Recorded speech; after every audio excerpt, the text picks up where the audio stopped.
one of the things that you mentioned, Ashish ji, is how pride among various Hindu communities has been systematically eroded. And my next question to you actually relates to this. I think this is a subject that doesn't get talked about often, but you have written an article about this in Pragyata, and that is about the contributions of Shudras in our civilization. Now, in today's world, whenever you talk about Shudras, the very word itself tends to attract a lot of negative connotations, and people assume all sorts of things in their mind. But if we look at the history of our civilization, I believe Shudras have played such a critical role in not only helping the civilization survive but also thrive. Can you please share your thoughts on this?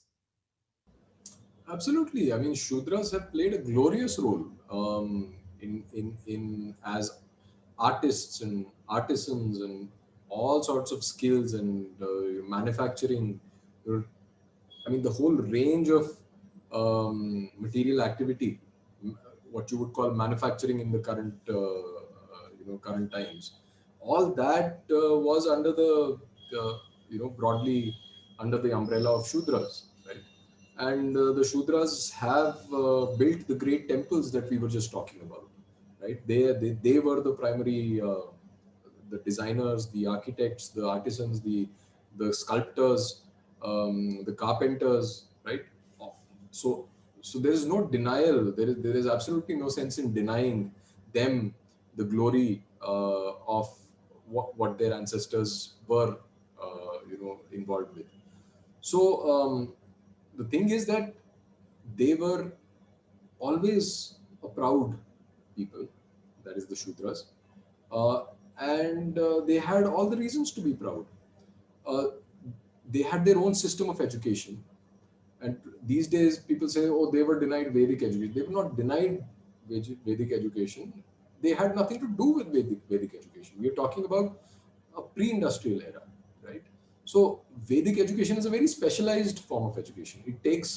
Um, it takes almost a decade for someone to be well versed with the Veda, कि कंठस्थ भी हो जाए, बोलना भी उच्चारण भी important है, and to have the knowledge of the Vyakaran, the Vedangas, the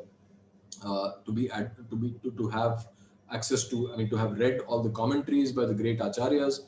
So all that is Vedic education, and it takes a long time, right? It takes almost a decade or more than that for higher caliber acharyas. Similarly, in parallel, the Shudras had their own education, right? So the for example, the the the the people who designed and built the Brihadishwara temple, for example, it's an architectural marvel.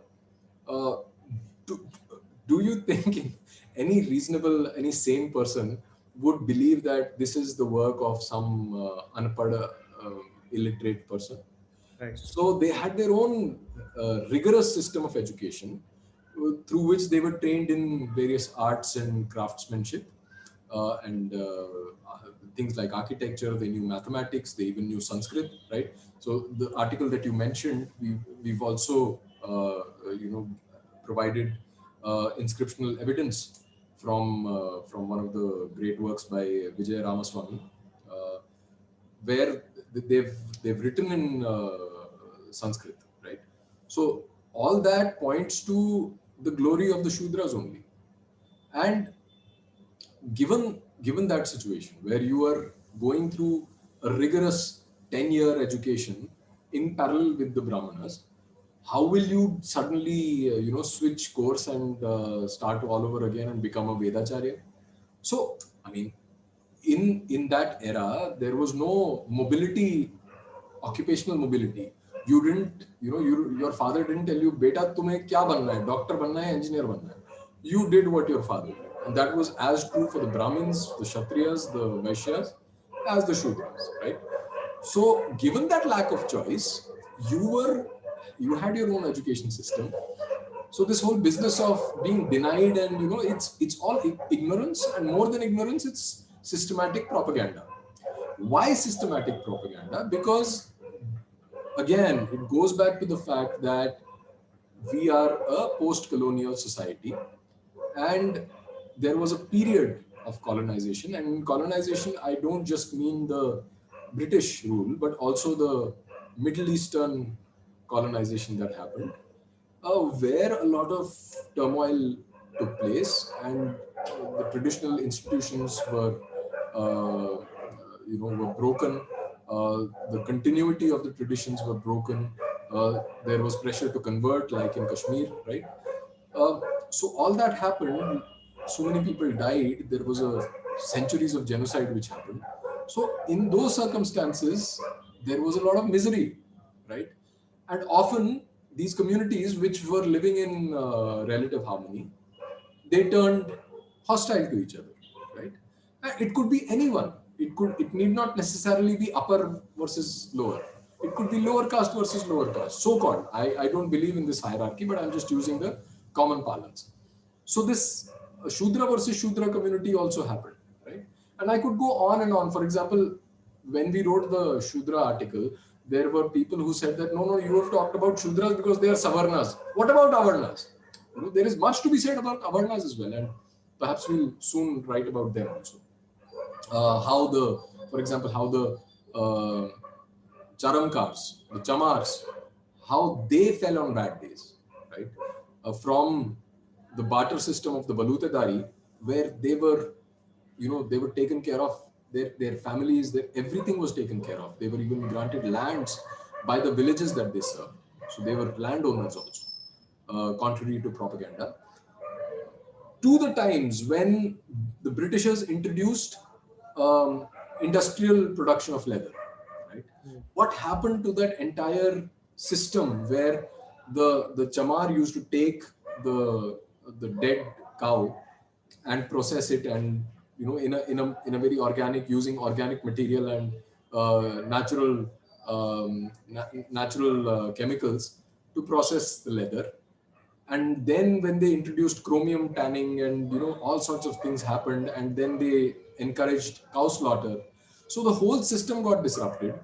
And when this miserable time, when we now look back at it, we refer to the colonial sources, and these colonial sources are obviously justifying what they are doing, right? And then we cite those same sources and say that, look, these guys were at each other's throats all the time. That's not true.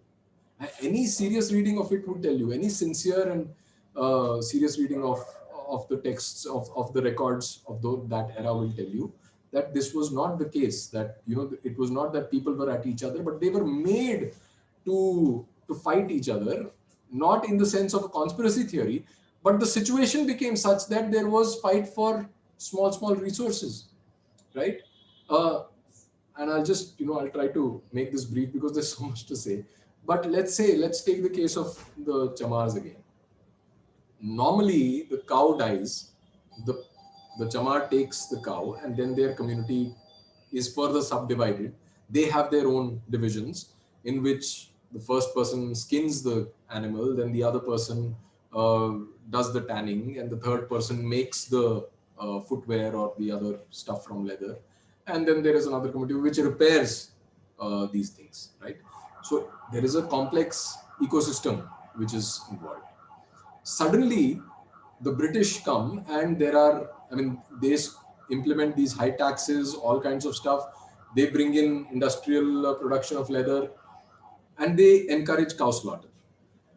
By encouraging cow slaughter, they incentivize the owners of the cows to sell their cows, right? When you sell the cow to the industry, what does the chamar get?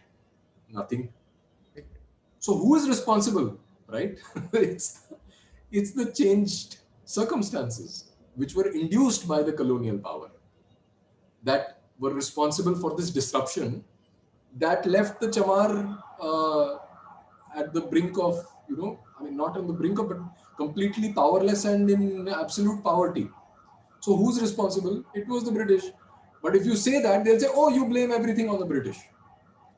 So that kind of stuff which goes on in the popular discourse, that has to be countered, and that has to be countered with good scholarship, not just sloganeering.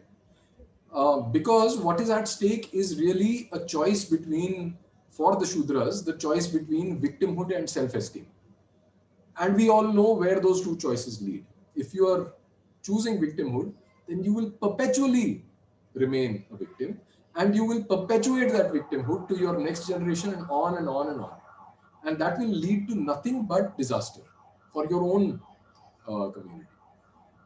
So that's something that has gone on. And like I mentioned, that the democratic system also is responsible. The modern democracy is also responsible for destroying these communities in its own way and atomizing society and making them prone to manipulation, manipulation of identity, manipulation of history, and ultimately leading to totalitarian control.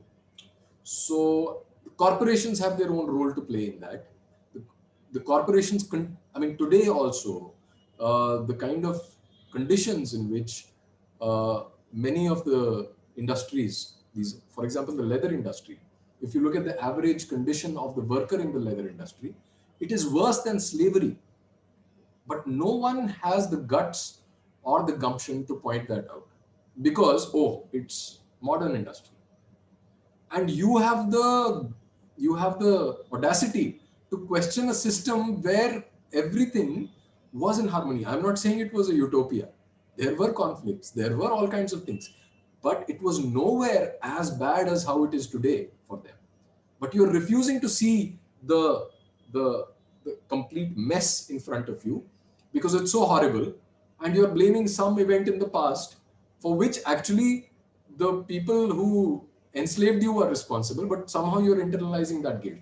That's what is happening. That is what colonialism and coloniality is all about. So, that it's a circular problem. So now that, I mean, if you bring in corporations to this mix, right, the modern corporations, you will realize that people from these marginalized communities are still being exploited, right? They don't live in great conditions, right? Which is why you have this whole Marxist and communist movement, and the labor unions and stuff. And there is a lot of propaganda happening from both sides. From the side of the capitalists who say that no, this is trickle down. We will make money. Money will go to everyone. And there are communists who will say no, we need revolution and we need to break down everything. But they're basically working in the same framework, right? And they're fighting each other. It's just a dialectic that they are engaged in. Whereas the traditional system of organization, which was community based, had a lot more wisdom. It was not perfect, but it took care of its people. If you go to a leather processing shop today in Kanpur or Bangladesh, you will find people working in abysmal conditions, in toxic conditions, right? And no one questions that because it's a modern industry. But today, where we are, when we are questioning the choices made by unknown people from 200 years back, without even bothering to, understand the circumstances that led to those choices, uh, people, I mean, we are answerable to posterity, and the coming generations will question us. That no one seems to realize in the popular discourse. So I think, I mean, the choice is clear, and we have to, the choice between victimhood and self-esteem is clear, and depending on what they choose, that will determine the future of a large section of India's population and the course of the country itself. Absolutely, Ashishji. I think the discourse has to be corrected. It has to be seen in I mean, it has to be read properly. I think, like you said, there's a lot of need for scholarship also that focuses on these topics because so much has been distorted, especially because of the British sort of interventions in the whole systems. No, And like you also the said, scholarship. I mean, the need for scholarship is there, has been there, was always right, there. The problem is that the scholarship has been hijacked by an ideological group, which right, is the Marxists, and they will not allow dissent, right? And so you have tomes and tomes of false scholarship being churned out, which repeats the same lie. And that repeating the same lie is classic propaganda.